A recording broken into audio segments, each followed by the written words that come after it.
எப்படி பயணிப்பாங்க பொதுமக்கள்?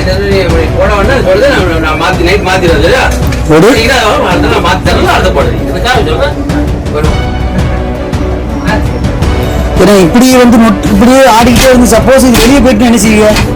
ஒரு கதை சொல்லுறோம், இப்போ இந்த இடத்துல படுத்து எவனா விழுந்து செத்துட்டானா யார் பொறுப்பா இருக்கு?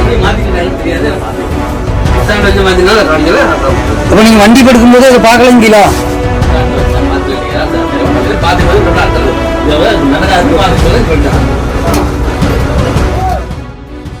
தூத்துக்குடி மாவட்டம் விளாத்திக்குளத்திலிருந்து கோவில்பட்டிக்கு இயக்கப்படும் அரசு பேருந்தில் உடைந்து தொங்கும் எமர்ஜென்சி கதவை கயிறு மூலம் கட்டி வைத்து பேருந்தை இயக்கி வருவதாக புகார் எழுந்துள்ளது. விபத்து ஏற்படும் சமயத்தில் பயணிகள் உடனடியாக வெளியேறுவதற்காக அமைக்கப்பட்ட எமர்ஜென்சி கதவே இங்கு விபத்துக்கு வழிவகுத்துவிடும் என பயணிகள் தெரிவிக்கின்றனர்.